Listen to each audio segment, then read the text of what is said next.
Oh my goodness.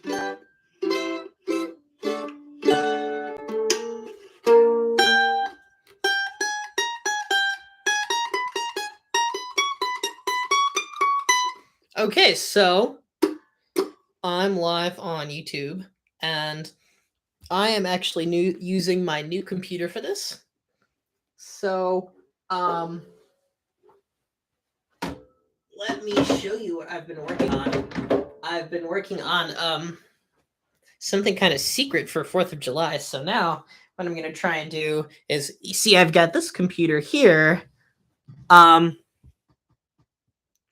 my old computer, let me see if I can dim the blinds here so that we aren't getting blasted with too much light in that direction. I don't know how light works, but there we go.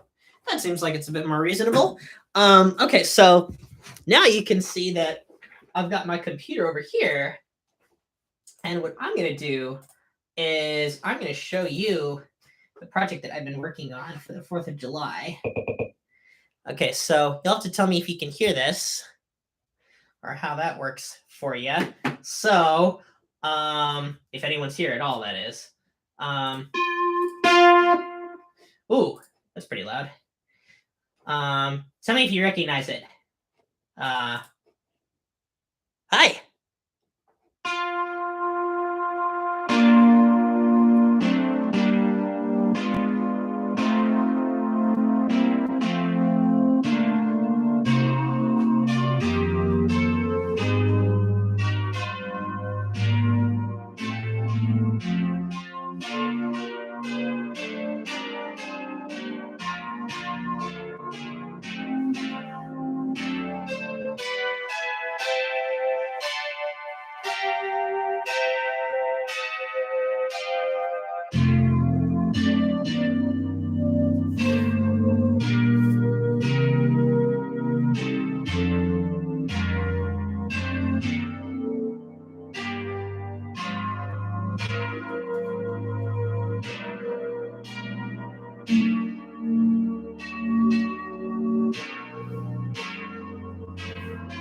Oh, hey, Teddy, what's up? So nice to see you both here. So what we're doing is we're taking a dive into Dorico. And the idea is that we're playing the classic American medley, or not medley, the American melody. Oh, beautiful for spacious skies, for amber waves of rain. And so I have been wanting to make an arrangement with this melody for a really long time. And I just love the melody. So you shouldn't take this arrangement as an endorsement of anything particularly American, but it does refer to the vast expanses and sort of untouched land that I think people were encountering as they first settled the area. So like that, I think that's a really, like, it's a beautiful inspirational source for me. And a lot of the lyrics also refer to things like place. So I think that is really helpful for microtonality, because a lot of the best ways I think to text paint in microtonality might involve intervals and what they do and where they might reach. So as I delve into this arrangement, we'll talk a little bit about the text painting. So reason, I do mean to get to your question, of course. There's just a lot to say because I haven't live streamed in a really long time. So right here, what we're doing is this is an arrangement of "Oh Beautiful for Spacious Skies" that uses every equal temperament from 1 to 24. So not only will it be a good challenge for me to sing, but I can also live up to my reputation as a total meme. So that's the idea. So we're starting out in 12-tone equal temperament. I don't know if you guys can actually hear all the notes of the chord or if my speakers are butchering it. I might listen to the stream later because I'd like to figure out a setup where I don't have to figure out anything OBS related or internal, because like computers just don't like to play nice with that and do it right. I'm not going to figure out how to do it all in the box. And you can't really see the music too well here, but maybe if I zoom in, you can kind of see a few of the notes. Yeah. Okay, so this isn't too bad, I guess. trying something new here. I try something new with every stream, and then I don't learn how to stream properly, so it works. So we just start out in normal 12th tet. And a lot of the, I think, thrust of this arrangement comes from the idea that in the melody, there's a lot of things you could do where, like if you're in B flat major, you could use D to go to G minor. And so some of the arrangement is playing with that. So it's like, it's going from B to D to G minor. And then there's like a common tone diminished seventh going to the dominant chord. And I think I've sort of really thrown a lot of the common tone diminished seventh part out, but that's useful as like a little like quartet. You can see that by the melody, I've also written what tunings I have used. So I want to make it like my Deck the Halls video, where the tuning system I'm using is at the bottom. And really, if I'm using all of the tuning systems from 1 to 24, for triadic stuff, I'm generally relying on just a few. But then I have these moments where I just launch into another tuning, because Dorico can do that as software. Now, I could do it by ear, but I wouldn't trust, like, the nature of drifting between different tuning systems is very tricky. And there's certain intervals I wouldn't trust without the software playing it back to me. So that is kind of what's going on. I see we dropped from 4 people to 2 people. Doing excellent so far. Hey, if we get 10 people on the stream, I'll start transcribing Red Dress. So that's the incentive. Man, that would be a really good one to transcribe. So anyway, going over this a little bit, we start in 12th tet. And then we just have some normal harmony that's kind of leading to something dominant. And then we get something else happening. For amber waves of grain. So this is splitting a major third into 3, which we can't do in 12. Thank you, Reason. I appreciate it. Oh my god.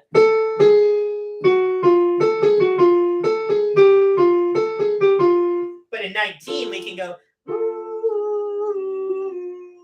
I'm a bit sharp, but you get the idea. Oh, no.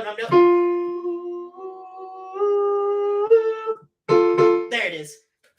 So splitting a major third into 3, I think, is one of the very cool aspects of 19 that naturally leads to the Negrapit 9 Zen harmonic scale. It's like a scale that happens in 19-tone equal temperament, where if you just stack a diatonic semitone 9 times, you get this scale. So this is what's happening here. And what I like to do, it's a very cheap strategy, but if I have like a C minor chord here, I used a little bit of like F sharp action. So I'm kind of like parodying this chord. Amber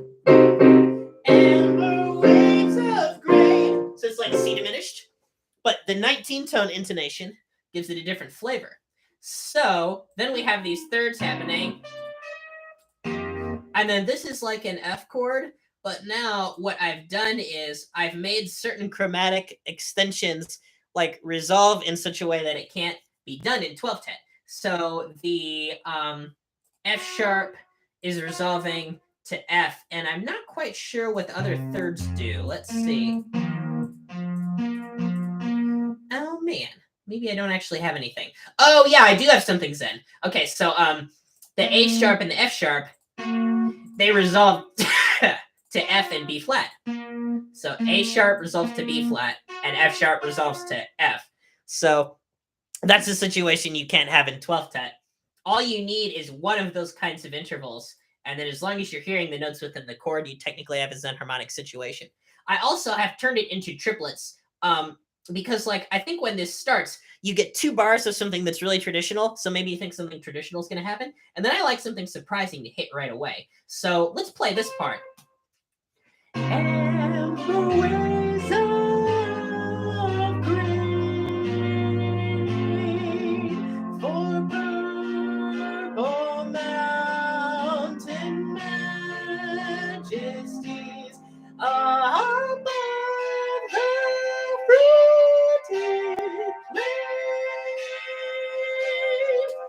Okay, so the text painting is obvious there, right? And above the fruited plain, where it's sailing above everything else. And so all the parts are really high.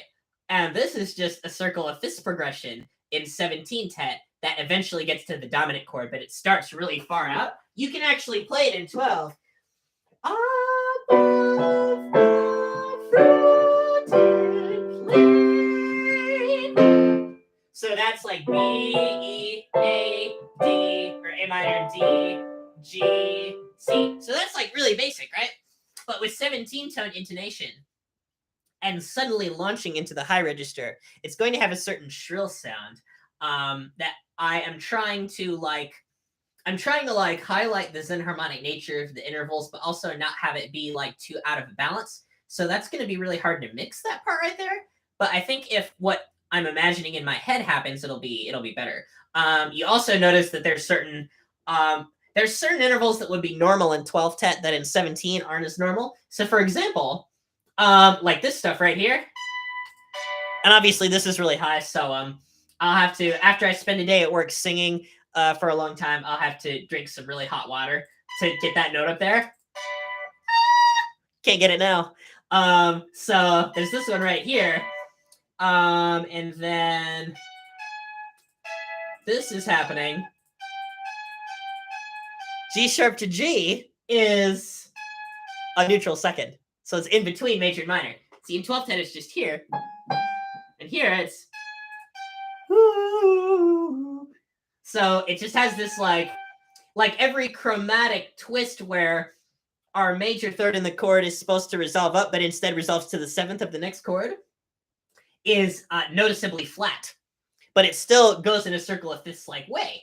And then this is kind of a diminished thing. So like these chords right here, that's like E, G, B flat right of a C7 chord. If the melody note is a C, you don't need that on the screen.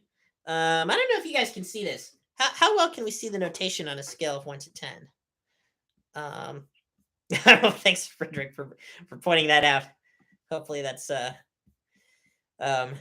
good comment about intonation. Sometimes it's really hard to split these intervals. I think the hardest intervals to split are the ones that don't have any basis in 12-tone equal temperament at all. And so you're starting with a Zen harmonic interval and you're trying to split that. Those tend to be really hard because then you've got to be used to the Zen harmonic interval. But if it's an interval that you'd find in 12th that's just a bit tweaked, I think it's a bit easier because then you just kind of have to adjust it. Okay, so and then oh no. Oh, that's the neutral second. Okay, so this and then some kind of diminished chord. So technically, according to voice leading, we should spell this E half flat here. We should spell it as D sharp. But that's going to cause this to happen. Watch, I'll show you. And then we have this unfortunate horizontal situation.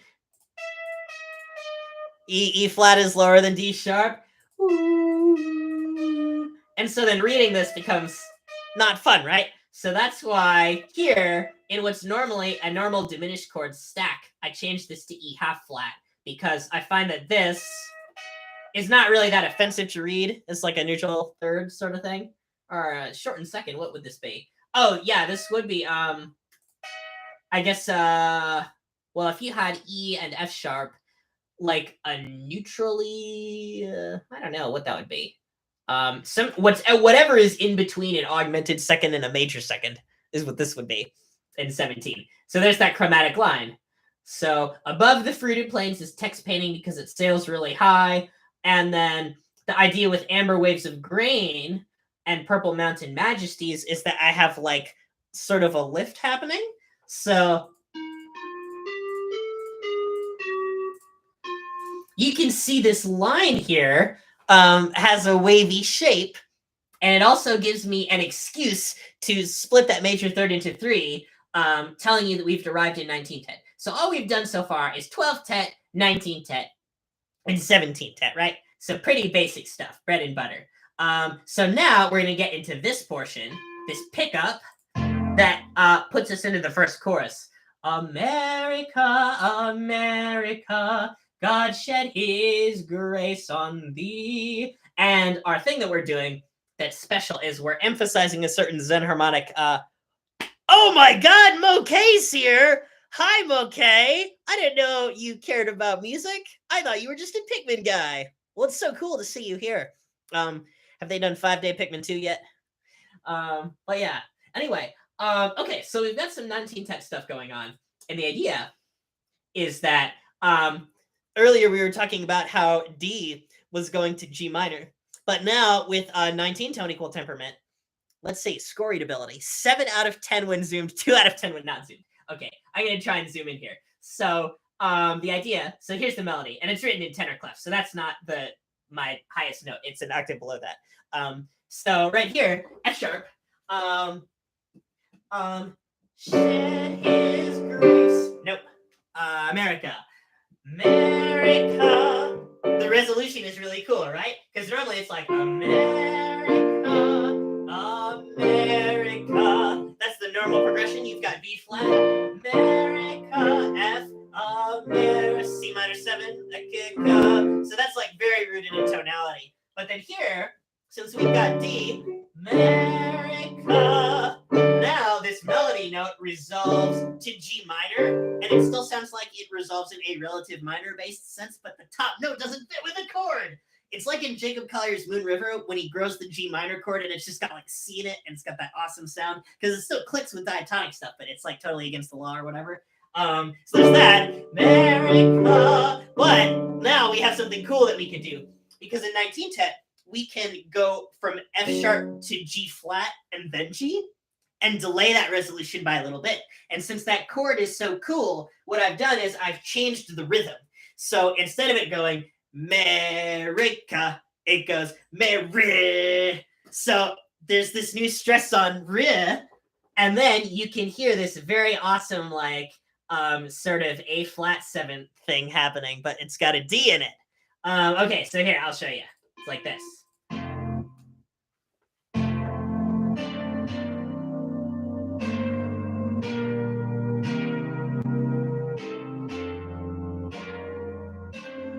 That one too.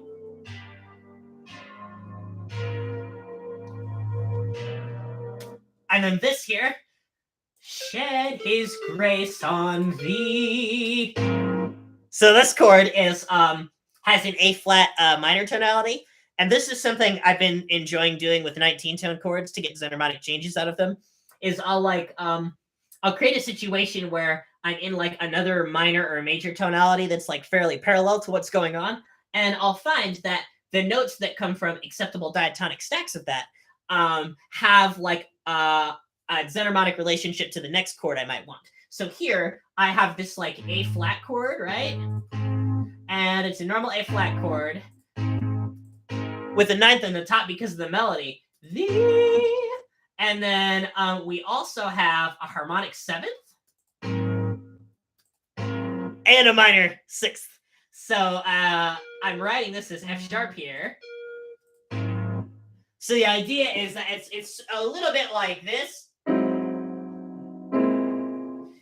which is an embellishment of the dominant chord that's happening. So America, God shed his grace on thee, the normal version, and then this would have like a dominant chord, and crown thy good. So this dominant chord goes to the 4 next. But right here, that is what's happening. But now we can get an F flat resolving to E.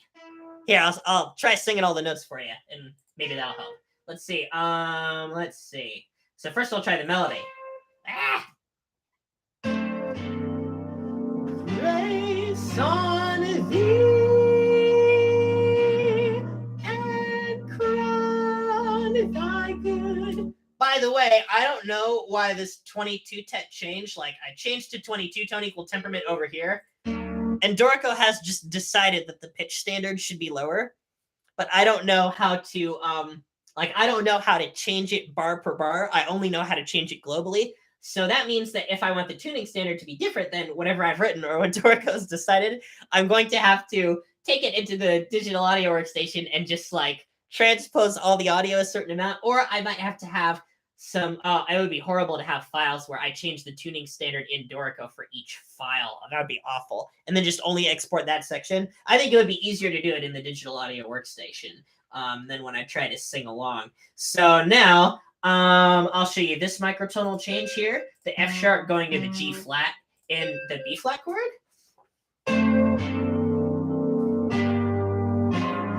B.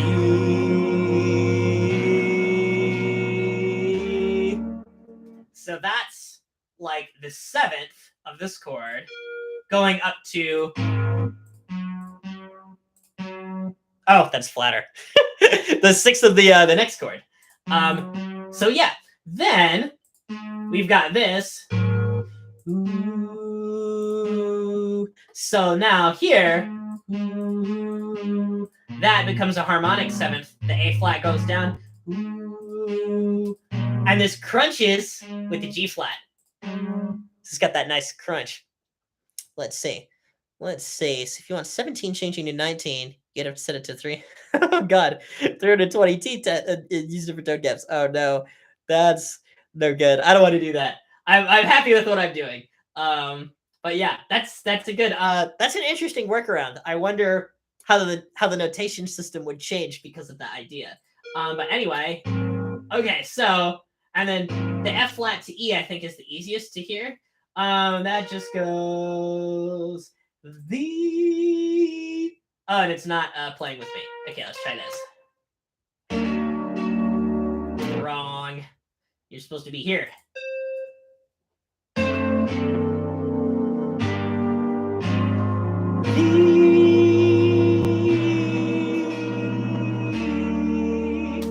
So you can't do that at 12. I mean, it kind of sounds like this, but it's not the same.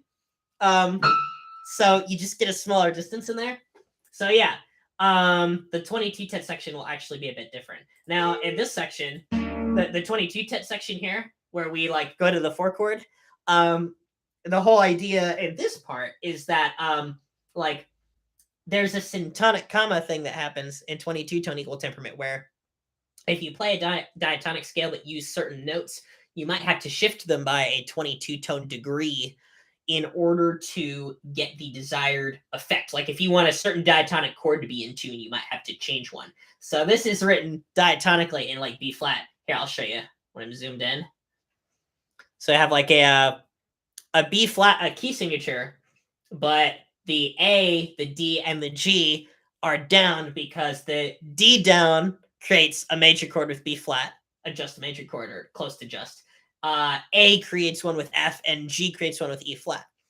So this means that if C and G are played together, that will be a standard fifth, and you already had the G down from before. So C to G down is a wolf fifth. So you would need to either raise the G or lower the C if you wanted like a 2 chord to sound in tune with that fifth. So the summary of this section is that I'm just using those shifts to create microtonal shifts between chords that would normally be related by an easy circle of fifths. So like this right here, let's play this.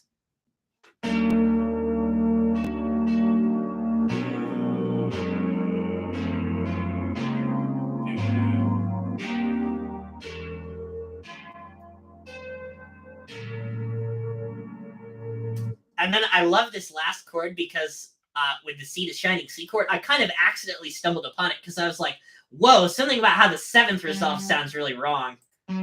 Like this. It doesn't sound as zen to me anymore, but when I heard this, like this is a B flat major chord with just like a G down and like an A down in it. But it sounds like it is coming from a place of G minor tonality. So it's like it's hinting at something that I didn't quite expect. And I think part of that is because the preceding chord just has a lot of information that's resolving weirdly based on what you would normally hear. Oh yeah, let's see. Maybe Dorico fixed the absolute pitch for A4, C4, and then calculates the rest. Yes. So Friedrich, I think what happens is it just fixes A, and then everything else just comes from that A, whatever it is. Which can be very annoying if I would like to see things written in a key that is nice on my eyes. But as you'll see later, things are about to get really weird. what was I gonna say? Oh yeah, I think it was about how the global tuning might work.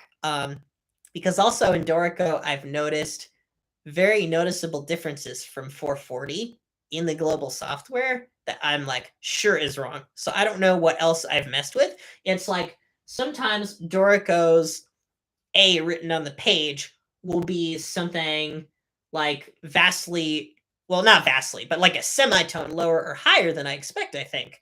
And I'm not sure where that comes from. Now, if I adjust the global tuning to something that corresponds to an interval I might hear, that will reasonably like occur correctly in the software. So like let's say it says it's A440 in the software and it's actually playing me like A equals 420. If I make the frequency go up to a 460-ish or something, I will hear it change about that amount, the correct amount, but it will still be like transposed slightly lower, if that makes sense. Okay, so we got to this part, and then we get to sextet, and then 3 because the whole tone scale resolves in. So that's a nice cheap way to get those in there. Now this is also transposed down, but I wish it wasn't. Okay, it's about to get real weird.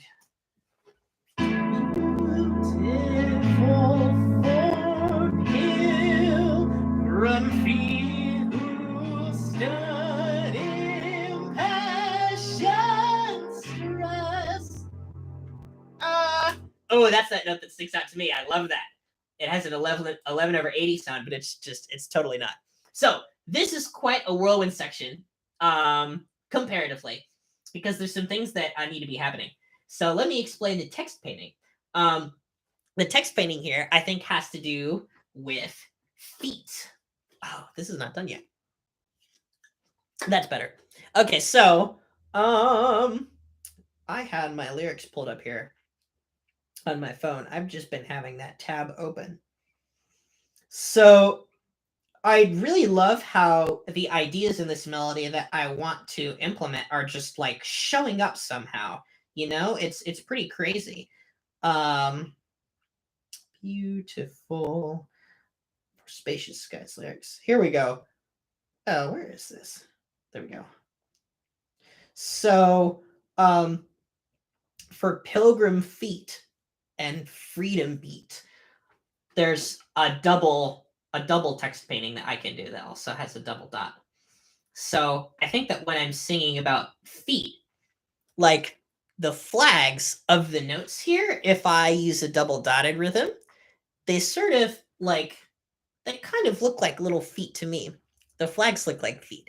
So I decided to change the rhythm to a double dot. So instead of beautiful for, it's beautiful for. Just a little different, but it means that on the page, this starts to look like feet. Then, and the section where we talk about freedom beating. Oh, wait. Oh, I changed the rhythm there. I wonder if I want to keep it, because I was also thinking that like freedom beat could have like, you know, the 16th note rhythm is now a little flag. So it's like a freedom flag, you know? So it's a flag and it's also feet. Like that's cool symbolism. I don't know if I want to change this rhythm here. I might want to do it. The reason I changed the rhythm is because I thought it could use something else, since it's supposedly a freedom beat. And it's also a thoroughfare. So that means that we have to modulate to G flat. But it's called different G flats in different tuning systems. So it can be very confusing. And I also have to fix the pitch standard for a lot of it. So let's briefly talk about some other stuff here, because this is really ambitious. I'd love to finish this by tomorrow. It's not going to happen, but I'm going to give it my best effort. And I'm having so much fun making it that I can pretend to be motivated and just like get like 80% of it done. It's the same thing that I did in my 12 Days of Christmas video. I just like was like, okay, just got to do it. Just got to get really deep into it and just keep going. And like the time will just run out, but I'll like get so close and then I can keep working on it and it can still be fun. Even if I'm technically late. That's what always happens with these things. I think I have more time and then I'll release the video like a day late or 2 days late on a certain holiday. And my hope is that if I have enough videos that correspond to certain holidays, people will start to organically share them on a particular holiday. I don't have to do anything. That would be so cool. So anyway, beautiful for pilgrim feet who stood. So the idea here is that I was doing something in 15 tone equal temperament that uses a Blackwood scale, which is similar to a diatonic scale, but a little bit different. So now we're exploring the options that 15 tone provides us with the reharmonization of this melody. There's still a dominant chord, of course. And that note shouldn't go up. That should basically stay. So I'll have to fix that in the digital audio workstation. And then the reason I wanted 18 tone here, and a way I can cross it off, you can see that I've written 18 tone right here, is because I wanted an interval that was going to split my minor third into 4. Hello, Aramex. How are you? I'm so sorry if I said your name wrong. And I also omitted the start because I didn't know how to say it. But that's okay. Probably. Okay, so, pilgrim feet who stood.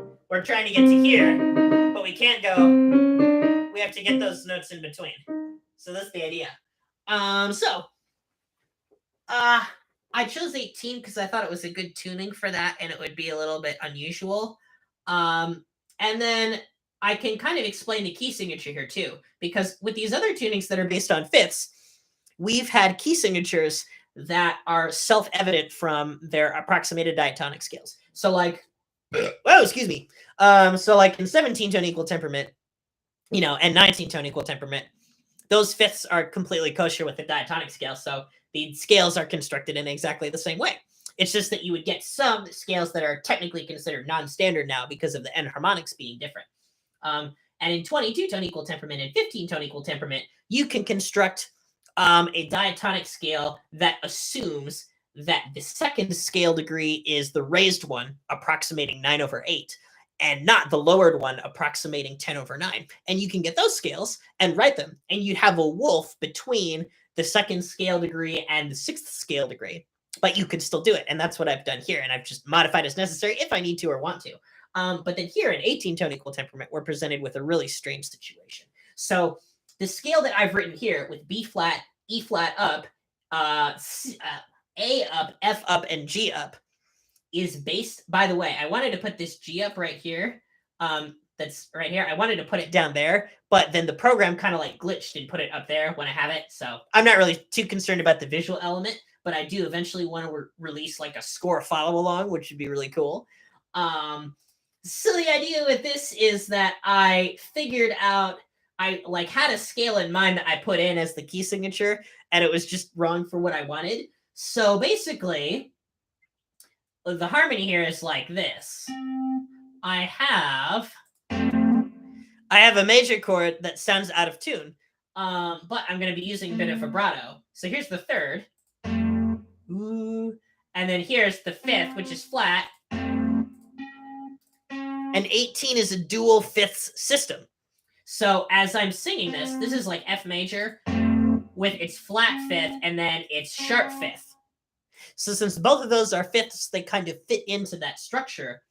And then as these two notes ascend, we have something that jumps a fourth from the previous chord and is also based on stacks of fourths. Because stacks of fourths in tunings that don't approximate pure fifths or pure fourths, they tend to have a little bit more of an agreeable, if still Zen harmonic vibe. Like if you stack discordant fifths in a tuning, you get something that's a lot more, that grates more on the ear than this, even though this is still quite a thing.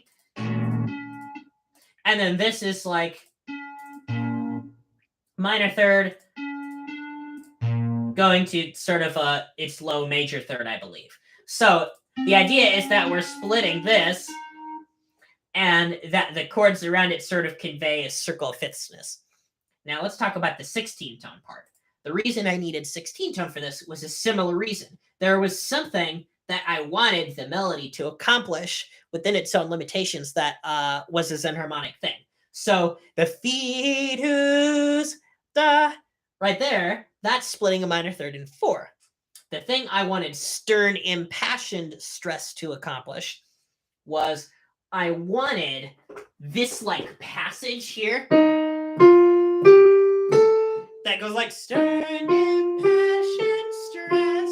I wanted this little whole tone scale segment to stretch as far as possible, but to still sound like it was like the 4 going to the 7. So I didn't want it to stretch as far as it could in 15 tet, because if it stretched as far as it does in 15 tet, we would actually get to the 5th, right? Like in 15 tet, it might be like do do do do, right? Too far.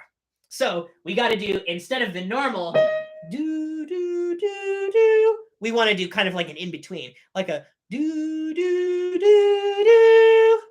So something that is not quite here or here. So 16 tet does that. So I was looking for a major second that was smaller than 240, but also like, relatively large. And 16 tet has that 225 cent major seconds. Let's take a look. It would be like this. It still has that sense of like lifting too far, but it's not like 15 tet tier. So it's exactly what I wanted. And then these other chords here, they harmonize in a nice way where there's lots of crunch. Let me play it for you.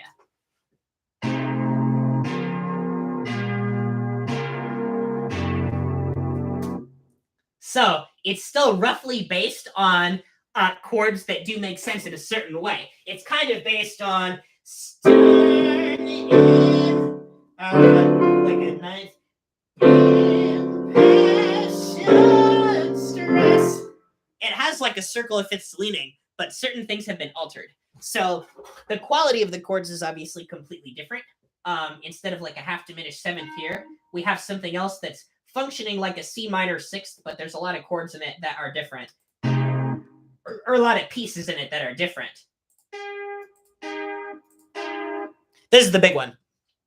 You've got this E flat, F half flat, and G half sharp, which is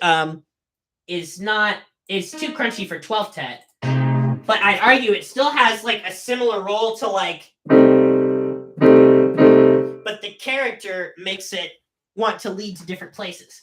And then this here, this has definitely like a D half flat dominant chord kind of sound. But the idea is that 16 tet actually has a really good 7/4. So you can kind of like get at these dominant chords in things that lock in if you're careful about how the 5ths go, or if you use certain timbres. And then this, kind of like just a normal, like, well, I guess it would be G. What would it be? G gets a. What does G get? Let me see. Because this key signature, I had to do the same thing where I had to figure out what stuff I wanted. G gets a half sharp. So this is a normal old G half sharp minor 7th with a B half flat in the bass, with 16 tone intonation. And then here, this is like a C13 chord. Oh yeah, C13, but it's got the 4th in it. It's like C, B flat, D, F, A. But the intonation is all wonky. And because of 16 tones drift, our root note changes from like C to C sharp down here. So the bass line,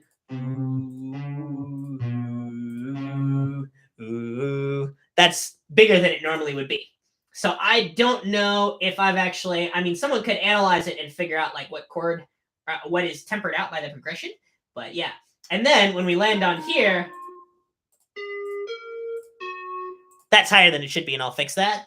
Sturdy passion, stress. And then stress is not only stressed, as is A, with whole notes that make the rhythm longer, but you also get to sit on the awesome chord I picked. It's just all 7 tet wash. So right here, this chord. Yeah, it's good stuff. So that's going to be really exciting. And then we're going to hit the stress on this note. And then this is a chord in 22 tet that has the 11th harmonic in it. And there's something you can do where you go like, I don't know the words. What are they? Let's see. A thoroughfare free to beat.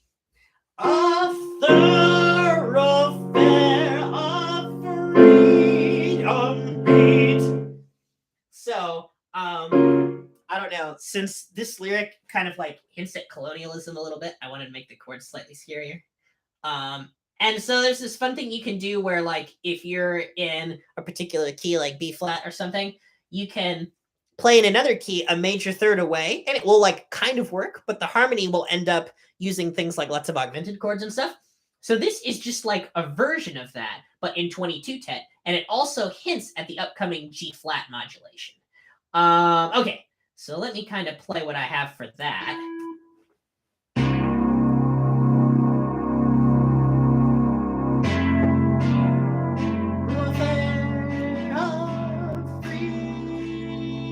Don't be across the world. Yes. Oh yeah, this is gonna be great. I can't wait to sing this.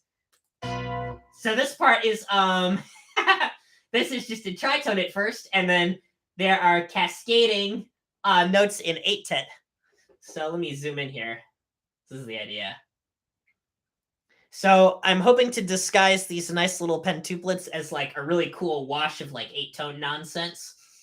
And it sort of is supposed to have the role of kind of like, if we've been in G flat, it's supposed to have the role of kind of like this. America! And then we're in G flat. But of course, we're pivoting between tunings rapidly. And then this entire chord right here is a 23 tet chord. And it's quite gnarly.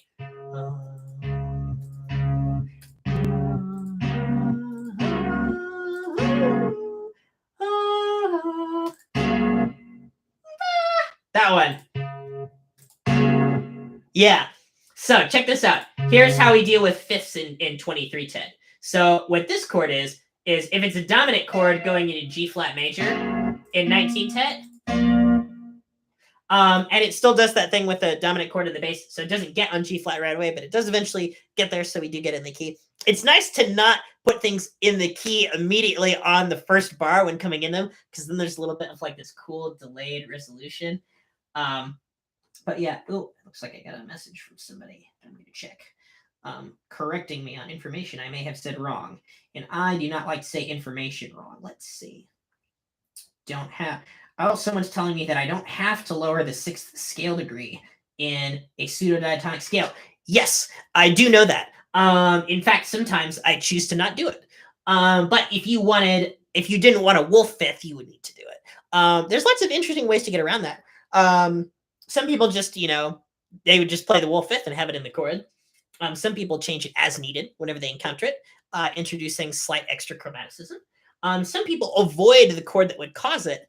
So you just like avoid the 2 chord if you didn't want to deal with that. And actually there's lots of pop like chord progressions that you could just play in JI because they don't use a 2 chord, basically. So there's that. Okay, so this is a dominant chord. Here's the shell of it, right? That's just like a really weird major third, like an 11 limit sort of major third. And then here's like a weird 4th up. Ooh. And that has its own slot. Ooh. This is the 7th. So far we have like root, weird 4th, awesome weird 7th, and then we have another 4th. Ooh. Ooh. Ooh. So we're getting like this other 7th that's happening in the chord, and then here's the 5th of it. Ooh.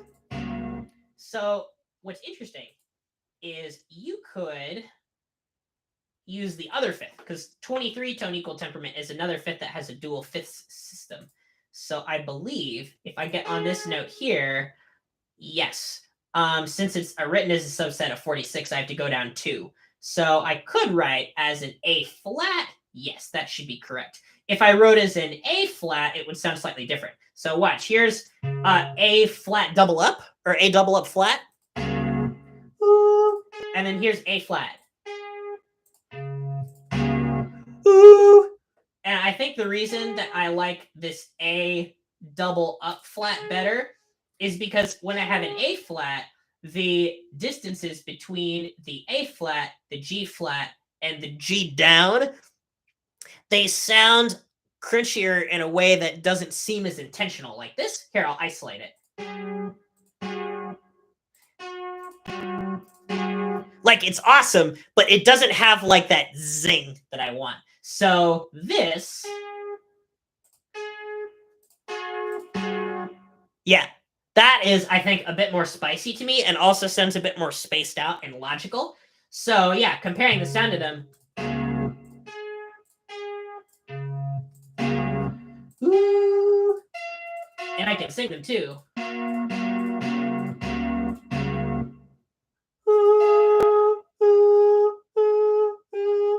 So that's just a 23-tone semitone away. Okay, so then we go into the dominant chord here. Nope. Secondary dominant. And then in 19, we do the same thing. Ooh. And then we have more melody stuff. Let's see. Oh, and this is where I got to. I might revise the 20-tet section. I'm not sure. Yeah. This is very much a work in progress, and I'm almost done with verse 2. For verse 3, I have... Oh, this is stupid. Software update. No, stop it. No, it will not. My computer is trying to force me to upgrade to Monterey. Don't you do it, computer. A lot of things are going to stop working, probably. Okay, great. So, let's play this part. America, America. Here goes nothing.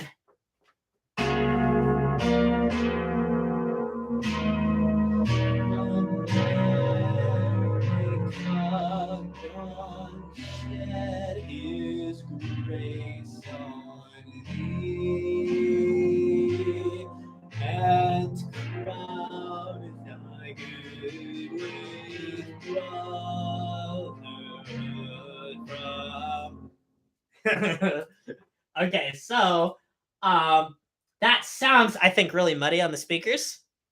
But the mixing and the balance of it will make everything work out. I wanted to get back to sort of the 15-tet roots of this. And instead of doing shed his grace on, you can do shed his grace on. And there's this legitimate neutral second step, and then semitone going down to here.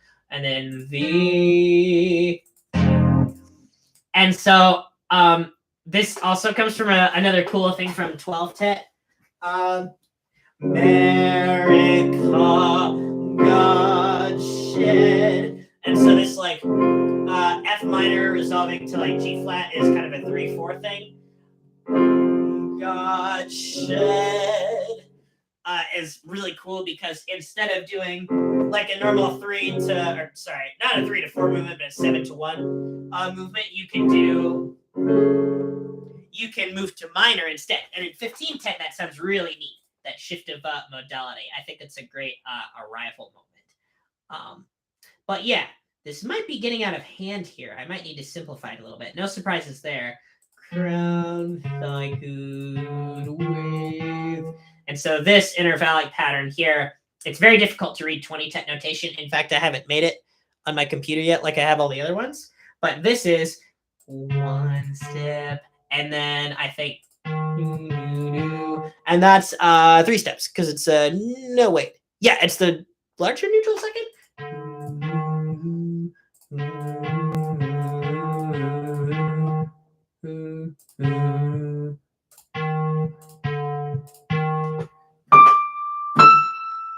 That sounds a lot more neutral secondy than I would give it credit for. Maybe this is 1, 2. Yeah, let's take a look. Yeah, it is 2. Oh, that's why. Okay. So I was thinking that I had done 3, but then it sounded lower than I thought. So this is 1, 2, 1. And then that splits. Crown. Oh, man, this is all messed up now. Crown thy good with brotherhood. So we're approaching this note again. But we're doing it by splitting up this scale in an orientation that only works in 20 right here.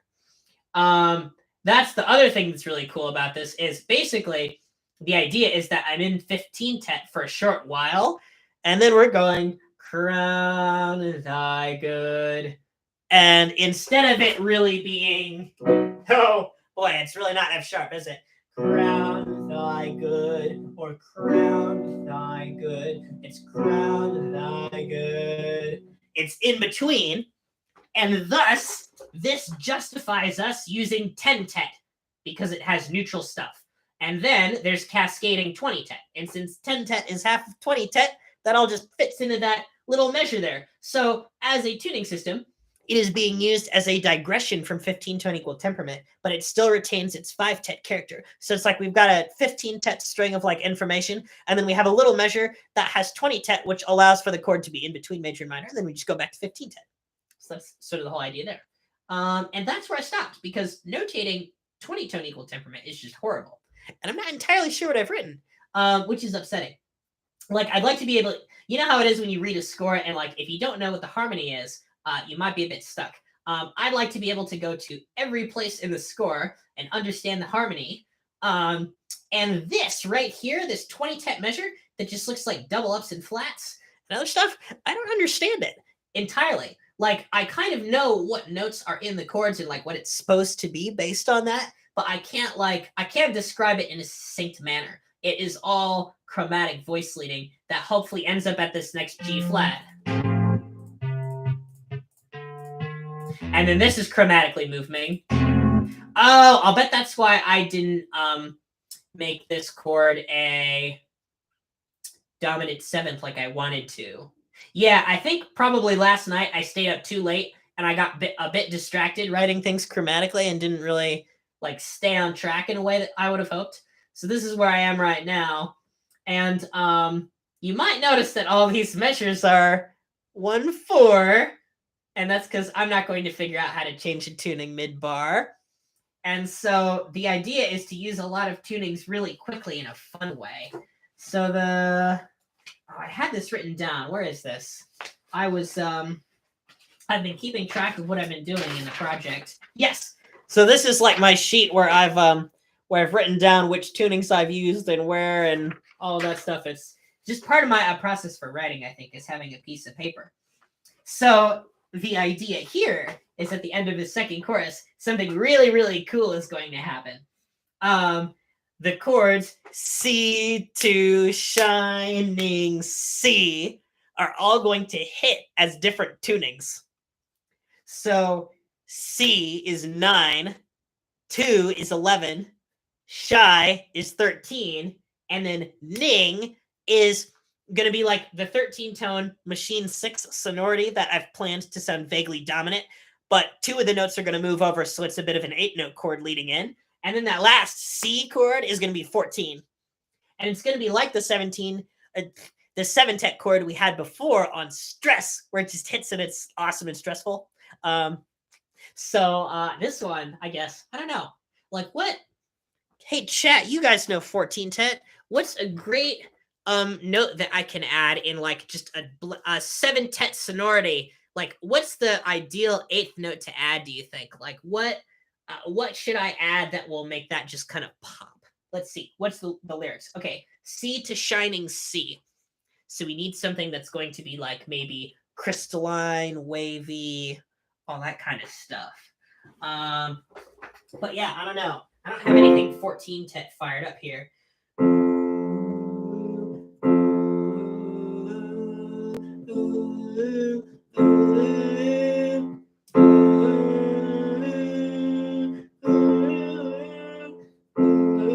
So I think that the weird 4th and 5th in 7 is something to consider. Like the fact that when you have everything together, it has to all be sort of an equal size. And so when I'm singing a 7-tet scale, I often have to remind myself that if I'm raising that 4th to be slightly higher so that there's a whole step between like the neutral 3rd and like the slightly high 4th, that 4th then still has to sound like a whole step away from the 5th. So that's like a real mental task, I think, when you're singing in 14-tet. So maybe that could be utilized somehow. I'm not sure. Or maybe, oh, you know what is actually probably better? It probably should be a Godzilla 9 cluster. Nope, sorry, Semaphore 9 cluster.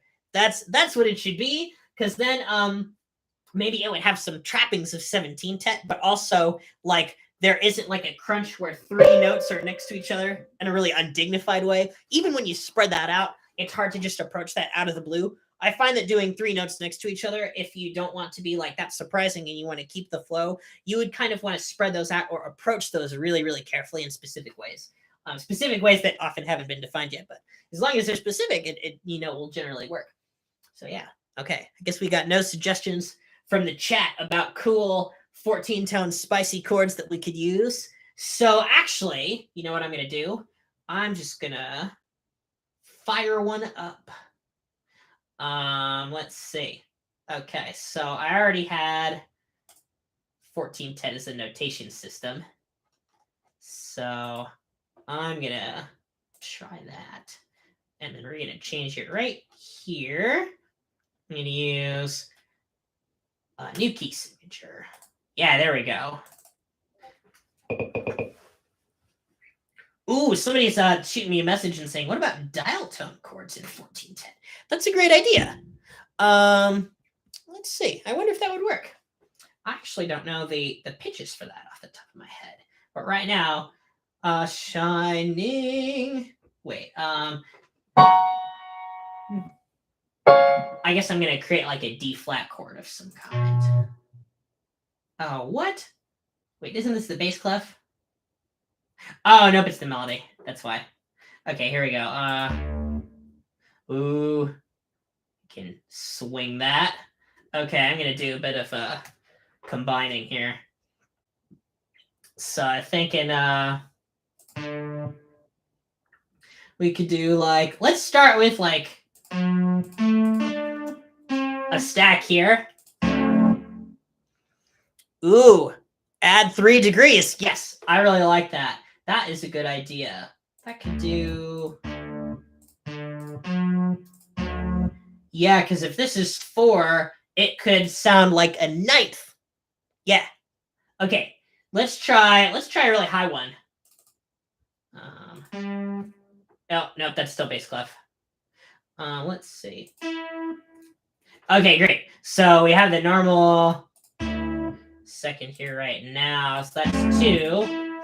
And we want it to be this. Ooh, I like that.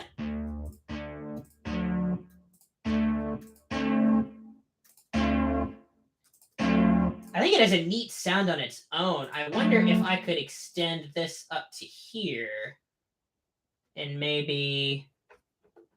Let's try a really high one. And then here, let's try one that's an E that's kind of at a normal height. So that would be like the spread we would want in the voicing of the chord, I think. Oh, yeah. That's great. Okay. Because this has like that neutral paradise kind of vibe, and then this that totally throws a whole new wrench in it. That's great. Okay, so you got this. And then you know what's really interesting though is that gives it like a minor sound. Oh wait, oh no, I'm doing the dominant chord and I should be doing the tonic chord. That's what's wrong. I wonder how can we get this G flat chord? Oh man, let's see. F. I guess it'd be F up. Sounds the most like G flat here. Oh yeah, thanks for letting me know about that that time delay. Something that I do expect, but sometimes forget. Okay, so let's try this, and then let's have a 5th on bottom to give it some foundation, and then with this A right here, we'll make that the neutral chord.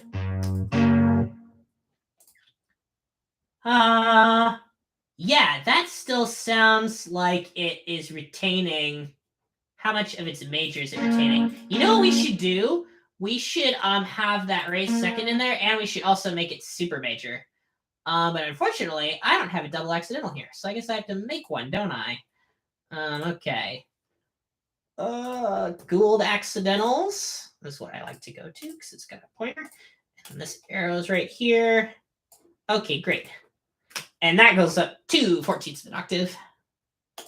Oh, look, it's so easy in Dorico. You just add it. And it's right there. I love it. Okay, so now we're going to make this super major, baby. Fascinating. Okay. C2 shine. Nope, that's B flat. C2 shining C. Yes. Oh, you know what we should do? Oh, I know what we should do. I figured it out. Okay. What we need to do is we need to have super major and sub minor clash. So something really neat and Zen harmonic happens when you get thirds of chords that aren't close enough to be major and minor anymore. You spread them out, and if one becomes sub minor and the other one becomes super major, you can put them both as thirds on the chord so that it's like it still retains like a major and minor vibe, but it also sounds a little bit pentatonic in character.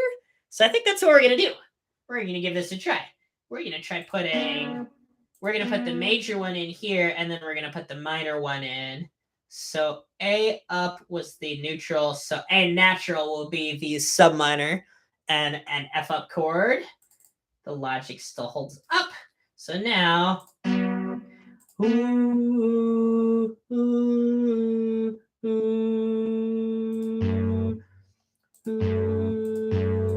probably around there is my guess. Let me see if I'm right. Probably not.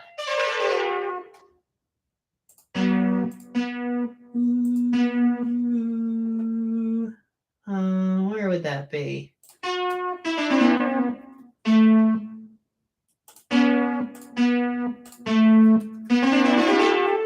So let's try this. And then we'll do this too. Oh, what? Okay, this is great. That's so great. Oh, that's good too, because it's not even our fourth. See, there's the fourth, but this is not. Oh, that's delightful. Okay, so let's see. Oh, cool.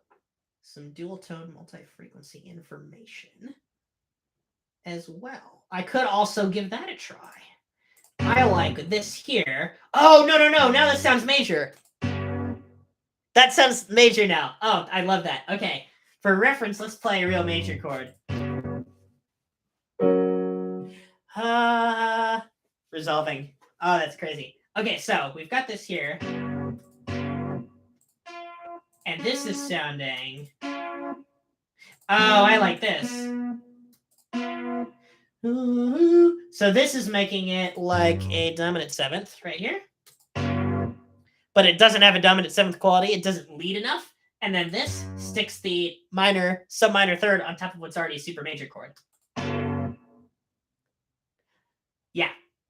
I think that's our chord that we want. Because it's still... It sounds rooted enough in, well, F up here. It sounds rooted enough, but the upper content is really completely alien. So I think we've done it. This is cool. We found a 14-tone chord. Look at us go. Okay. I'm pretty hungry and I had to work all morning, so I'm going to get going. Thanks for coming out, you guys. Oh, and I might be using something in the video. Oh my